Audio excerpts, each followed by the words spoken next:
Bonjour Béatrice, je suis vraiment ravie de te retrouver aujourd'hui dans Portrait de main, pouvoir t'accueillir afin que tu nous expliques un peu plus en détail qui tu es, ce que tu fais et ce qui t'a poussé à le faire.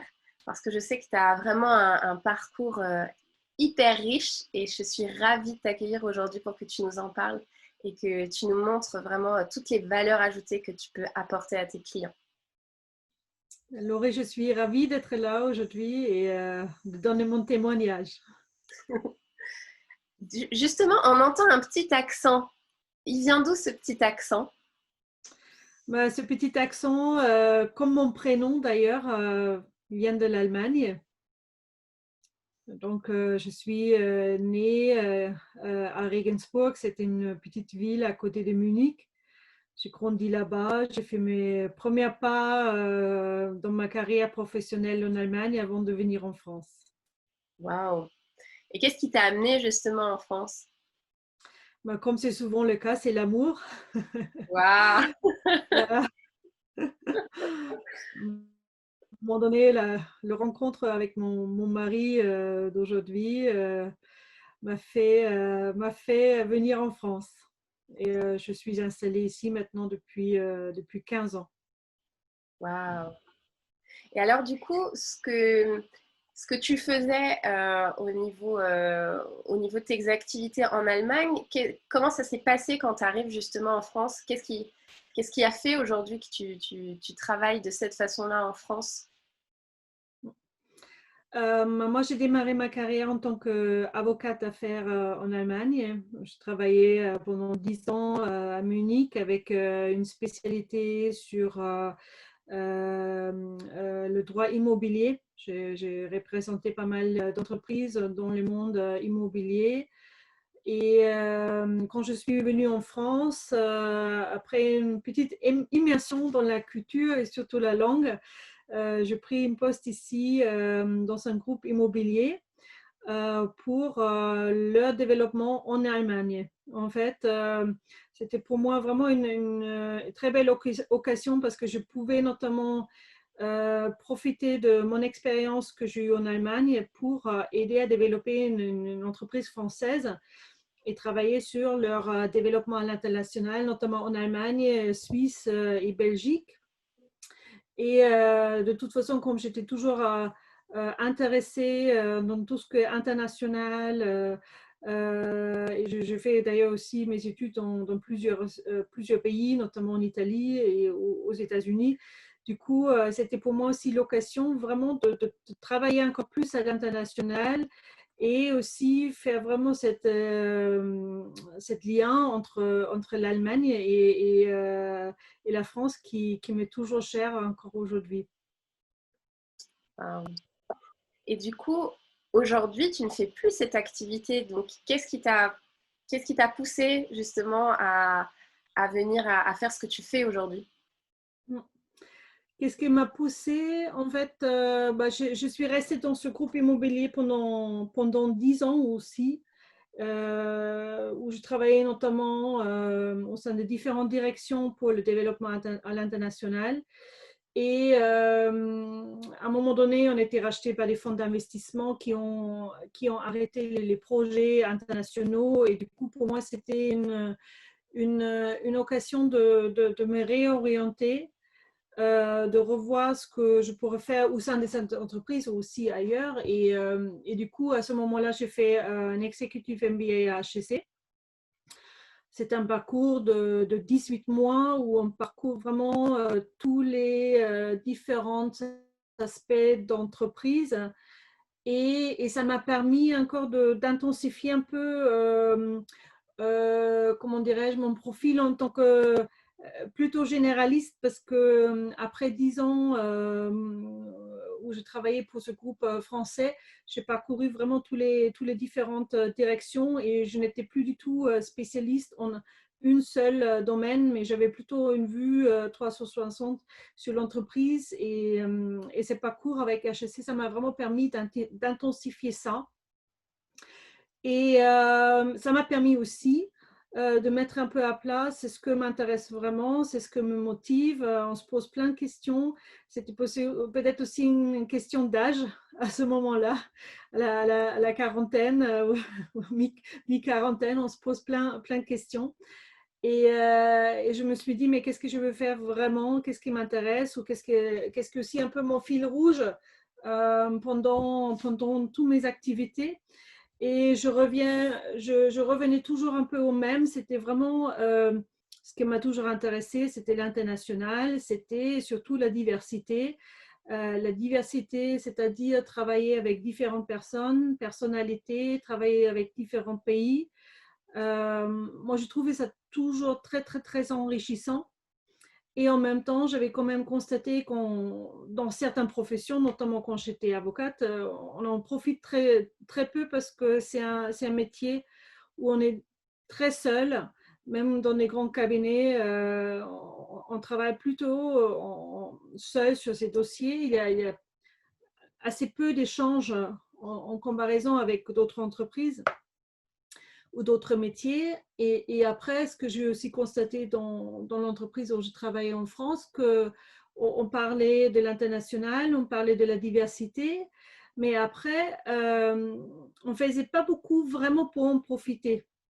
En fait, c'est surtout quand on est proche, en fait, quand on est des pays voisins, on pense de se comprendre, mais ce n'est pas forcément si facile que ça. On a quand même des cultures différentes et peut-être la proximité, des fois, c'est un peu trompeur et on pense, on arrive, mais finalement, comme on dit en anglais, the devil is in the detail. En fait, c'est les détails qui font des fois vraiment, qui représentent des difficultés. Et du coup, j'ai vraiment décidé de mettre la diversité et les méthodes pour les exploiter au cœur de mon activité, ce que m'est cher, parce que je suis convaincue que le progrès naît vraiment de cette diversité, de voir des choses différemment, de s'enrichir, de se compléter. Et c'est pour ça que maintenant, depuis 6 ans, 5 ans, j'ai créé mon cabinet de conseil, CG Circles. CG, c'est pour Collective Growth, en français la croissance collective, où je me suis mis comme mission vraiment de faire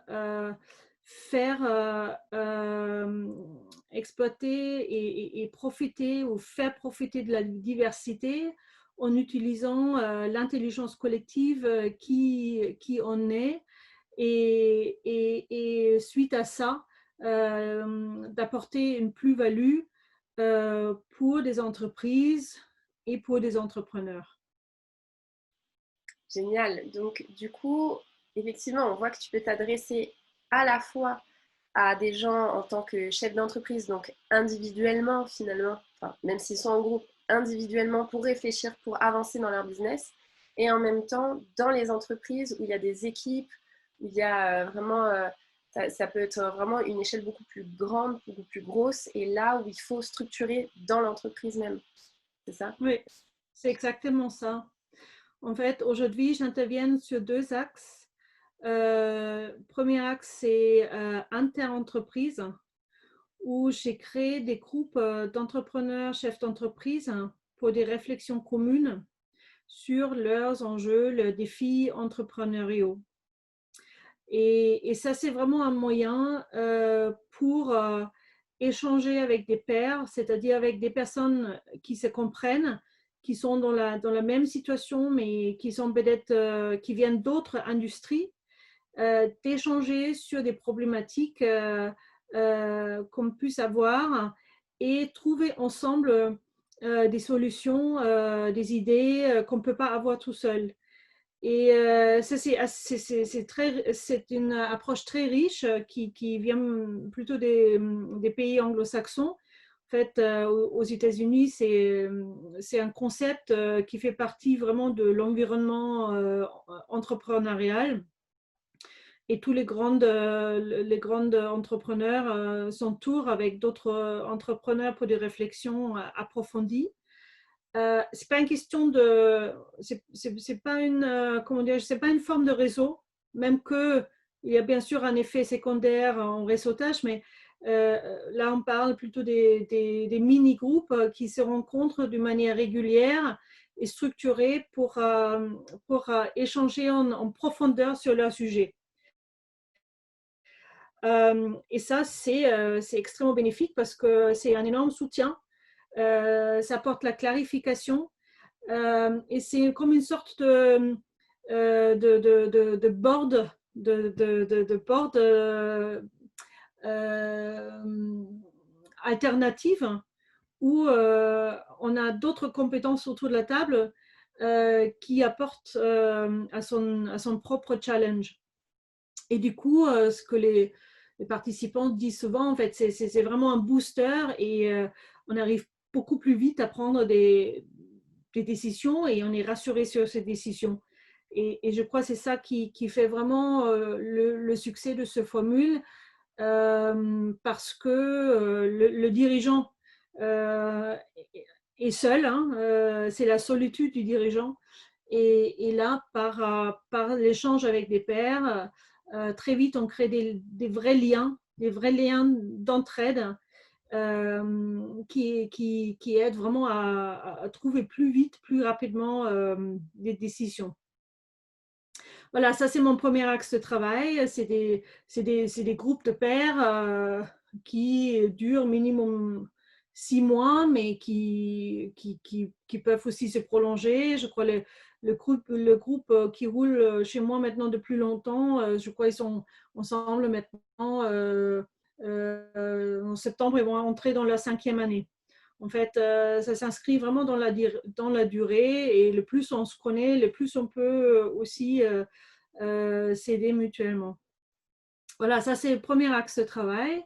Et deuxième champ d'implication, c'est vraiment des interventions en entreprise où je travaille avec des comités de direction ou avec des équipes de direction ou des collaborateurs pour notamment euh, pour profiter de la diversité de leurs talents, la diversité de leur domaine, pour trouver des solutions, des idées qu'ils ne peuvent pas avoir tout seuls et surtout aussi trouver des façons de faire qui sont après aussi, qui se posent après aussi sur, ou qui sont portées par tous les participants. Et ça se passe par des séminaires, des workshops, par des accompagnements en groupe de travail. Et à chaque fois, c'est l'intelligence collective qui joue son rôle. Et on va bâtir un projet, un concept sur mesure pour l'entreprise, dépendant de son objectif et dépendant de, voilà, c'est ce qu'ils veulent atteindre. Et si tu avais un souvenir justement par rapport au premier pilier que tu nous as donné par rapport aux entrepreneurs et indépendants, je suppose que tu en as moult, ça doit regorger d'exemples justement de belles victoires ou de belles démonstrations de solidarité. Est-ce que si tu pouvais en avoir une à nous partager comme ça, est-ce que tu aurais un souvenir là qui te vient? Il y a vraiment, comme tu dis, il y a vraiment beaucoup d'exemples et j'ai vraiment eu maintenant beaucoup de groupes. Et voilà, ça peut s'exprimer vraiment dans le soutien que l'entrepreneur est vraiment soutenu et il peut passer une phase compliquée avec le groupe. Moi, je pense par exemple à une avocate d'un cabinet d'une bonne taille à Paris qui avait une associée qui devait prendre sa retraite et c'était compliqué de gérer ce départ ou cette fin de relation professionnelle et le groupe lui a permis d'affranchir ce cap et de trouver les bonnes fonctions de faire, trouver les bons moyens de faire. Et c'était vraiment un soutien et aussi une aide à avancer dans la bonne direction. Voilà, ça c'est par exemple c'est un exemple, disons, intangible. Après, des exemples tangibles, un des participants, éditeur d'un logiciel pour l'immobilier, qui a dû structurer sa société. En fait, là, on travaillait vraiment l'organisation, la structure pour augmenter sa rentabilité, en fait, pour vraiment optimiser sa structure de coûts, optimiser ses ressources. Et là, en fait, pour un marché avec une faible marge, en un an, il a augmenté sa marge de 10%. Ce qui est énorme, et il a juste, à fur et à mesure, mis en place les conseils que le groupe lui a donnés, et il a fait une super année. Et l'année d'après, voilà, il a travaillé sur l'autre côté, notamment le chiffre d'affaires. Et là, pareil, il avait des belles histoires qui se sont passées, et il a commencé pousser son marketing, il a commencé à pousser sa communication. En fait, là, c'est une TPE, hein, c'est une petite entreprise, mais à fur et à mesure, il a travaillé chaque brique de l'entreprise pour optimiser d'abord sa structure interne, pour ensuite enclencher la croissance. Et ça, c'est des belles histoires. Voilà. C'est excellent parce que de ce que tu nous racontes, on sait que souvent il y a des choses où on va faire des réunions, on sait que ça va être du one shot, etc. On peut apprendre beaucoup de choses et c'est super. Mais là, en fait, on voit aussi que la plus-value vraiment que tu as, c'est avec ce collectif, c'est qu'il y a vraiment cette persévérance et cette constance dans le temps qui fait que au début, bah, tu arrives, tu commences à rencontrer des gens et puis bah, il y a certaines choses qui se mettent en place. Et puis, plus tu avances justement dans cette connaissance de l'autre, la connaissance de son business, plus en même temps, bah, tu peux poser des fondations encore plus solides finalement. Et c'est excellent. Et je suppose que du coup, quand tu travailles avec des entreprises en interne, comme tu disais, avec les comités de direction, on est aussi dans une dynamique comme ça qui est vraiment sur un plutôt moyen ou long terme, justement pour révolutionner des choses, parce qu'on sait que les entreprises, plus elles sont grosses en plus, plus c'est difficile de mettre en place des choses. Comment tu t'en sors justement au sein de ces entreprises-là? Oui, c'est comme tu le dis, Laurie, c'est un peu le même principe en fait. Comme souvent on accompagne un changement ou un processus de transformation. Voilà, le changement ne se fait pas en un jour. Et on fait aussi avec plaisir, bien sûr, des séminaires ou des workshops, un jour ou 2 jours. Euh, Après, le grand challenge est de prendre le momentum qui s'est créé après un événement comme ça, et de l'inscrire dans la durée. Et, et c'est là où c'est important d'inventer des choses, ou de mettre en place des choses qui amènent les collaborateurs plus loin, et qui les gardent dans ce mouvement.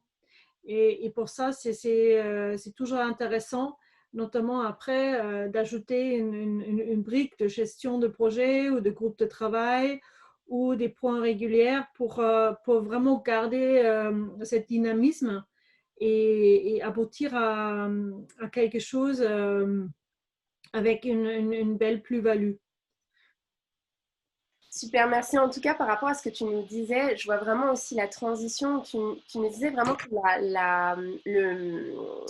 un changement ne se faisait pas du jour au lendemain.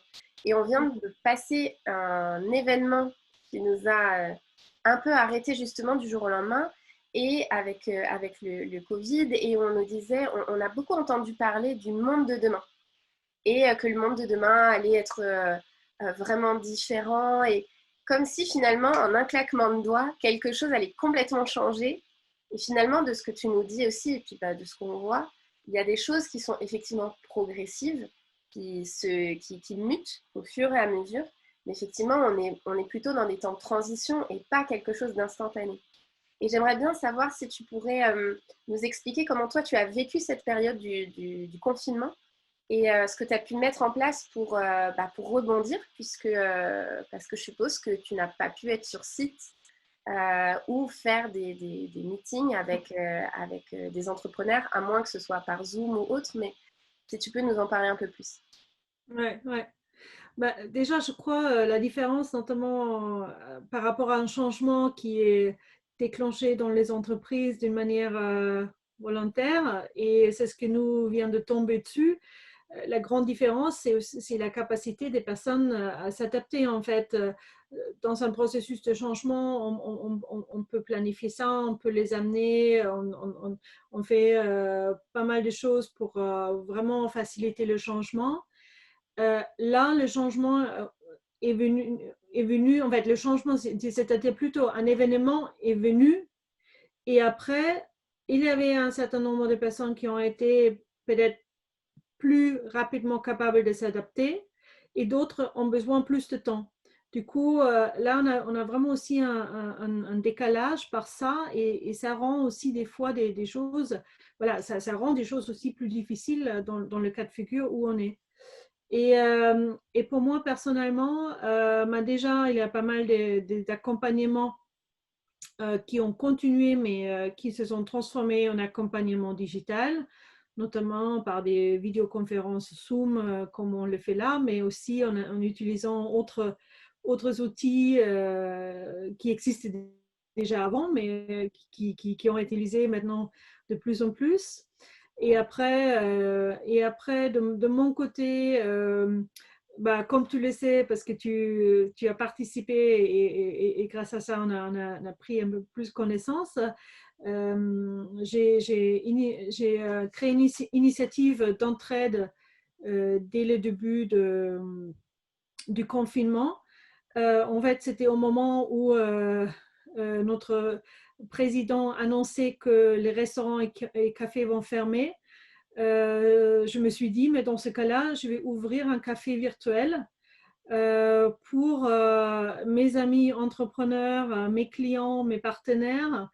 Et on va se voir tous les matins autour d'un café pour échanger, s'inspirer et essayer de passer ce temps ensemble ou passer ce cap ensemble. Qui était pour moi voilà, vraiment une initiative qui m'est venue naturellement. Et je crois dès le premier matin, on avait déjà une trentaine de personnes inscrites. Et après, je crois en cette semaine, on avait 700 connexions et un noyau dur qui était là tous les matins. Et l'idée, c'était vraiment d'alterner entre des interventions sur le business et des interventions aussi sur le développement personnel, notamment pour mieux gérer cette situation de crise et de stress aussi pour pas mal de personnes. Et voilà, et une fois par semaine, on bougeait avec un peu de sport ou du yoga ou autre chose. Et, euh, et c'était cette semaine intense, très intéressant, avec beaucoup de rencontres. Et je crois, mais tu vas peut-être le dire aussi, Laurie, tout à l'heure, ça a vraiment permis pour les participants de garder un rythme pendant ce confinement et de garder aussi une rituel qui est important dans des temps d'incertitude. Et, euh, moi, aujourd'hui, je suis en train de transformer ce modèle en un modèle pour les entreprises, en fait, où on peut, au lieu de faire notamment des longues formations ou des longs séminaires, workshops d'un jour, 2 jours, etc., plutôt inspirer sur la durée, mais avec des interventions courtes, courtes, mais à une certaine fréquence, en fait. Ça peut être une fois par semaine, ça peut être 2 fois par semaine, mais dans la durée. et ça, pour moi, je reviens sur ce que je disais avant. Ça, c'est quelque chose qui notamment euh, permet de garder vraiment toujours un certain niveau de dynamisme, d'inspiration, de respiration, de réflexion. Et on n'est plus dans ces blocs de séminaire, mais on est vraiment sur quelque chose qui nous alimente en permanence, où on peut nourrir aussi les liens entre les collaborateurs, animer des communautés de collaborateurs qui sont aujourd'hui un peu, comment dirais-je, dispatchés entre le télétravail, les systèmes de rotation. Du coup, il y a un vrai enjeu de re-embarquer, remotiver ou garder la motivation des collaborateurs. Et je crois que ça peut être vraiment un dispositif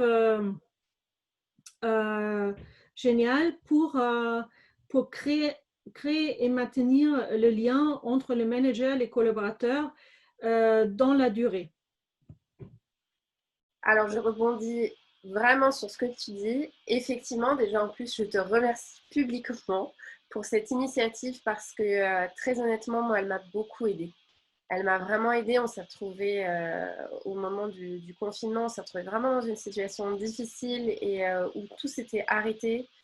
Et enfin, ça faisait déjà un moment parce qu'on travaillait beaucoup pour l'Asie et il y avait déjà beaucoup de choses qui s'étaient arrêtées. Mais alors là, c'était encore pire.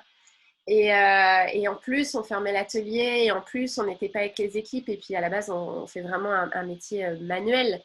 Donc là, la motivation pour se lever le matin, trouver des repères, tu retournes chez toi, tu dois trouver, oui, tu dois trouver ce que tu dis, les rituels, le fait de te lever, l'intention de ta journée aussi, des actions que tu vas mettre dans ta journée.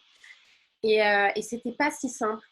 Et c'est vrai que j'ai écouté tous les matins vraiment avec plaisir déjà. Il y avait toute la partie communauté, tu parlais aussi du noyau dur. Du coup, bah, effectivement, dans la répétition des rencontres, bah, ça te permettait d'approfondir des relations. Et aujourd'hui, bah, il y a des gens avec qui on va recevoir notamment Sandrine Elie bientôt aussi dans Portrait demain, donc une des personnes que j'ai rencontrées aussi par ton biais. J'ai vraiment rencontré des gens qui sont formidables, qui ont des expertises dingues. Donc ça m'a vraiment nourri, ça m'a aussi ouvert un réseau aussi vraiment superbe. Et en même temps, tu as vraiment ce don et cette capacité d'aller chercher des gens vraiment intéressants justement où tu as structuré sur des temps assez courts, mais en même temps sur cette fréquence-là, de pouvoir tenir des rythmes de thématiques hyper intéressants, en même temps qui étaient hyper challengeants parce que le fait, on avait accès au replay ou autre, mais on repartait toujours avec à la fois du contenu qui nous avait enrichi et en même temps des questions, des réflexions qui nous bougeaient à l'intérieur pour qu'on se remette en cause. Et ça m'a, en tout cas cette période-là, j'en témoigne vraiment, ça m'a beaucoup aidée. Et il y a eu un moment dans ce switch-là où je me suis dit, si je dois tout perdre, eh ben, ça sera comme ça. Mais en attendant, eh ben, au moins que je teste plein de choses. J'ai trouvé outre la motivation, mais ça m'a rassurée en me disant, c'est comme si j'ai plus rien à perdre, autant m'amuser, autant m'éclater, autant créer plein de choses. Et notamment, les entretiens sont nés pendant ce temps de confinement. Et j'ai osé alors que je passais pas derrière la caméra. Donc vraiment, merci Béate, parce que cette initiative est partie spontanément, mais elle a apporté, et je sais que pour mes camarades, ça a apporté aussi beaucoup de belles choses. Donc, merci beaucoup. Et je suis ravie en tout cas de savoir que c'est quelque chose que tu proposes aussi parce que comme tu le disais, c'est un peu comme quand on voit même pour un régime ou autre, on peut se priver une journée de nourriture, mais c'est pas ce qui va faire qu'on va perdre du poids ou on va rééquilibrer. Et c'est dans la récurrence qu'on trouve vraiment des efforts. Et je te remercie parce que c'est pas facile d'être dans la récurrence, c'est pas facile d'être dans la persévérance. Et tu es bienveillante et tu es dans l'empathie aussi, mais en même temps, je t'ai toujours vu aussi pousser les autres. Et du coup, ben, vraiment, je suis persuadée que ça apporte du fruit pour les gens que tu accompagnes. Merci pour ce retour. Avec plaisir. Est-ce qu'il y a un mot de la fin, quelque chose que tu voudrais nous partager justement par rapport à tout ce qui se fait, à tout ce qu'on peut te souhaiter aussi pour l'avenir, à tout ce que tu espères aussi par rapport à tes collaborations avec les entrepreneurs et puis avec les entreprises et puis ta vie en général?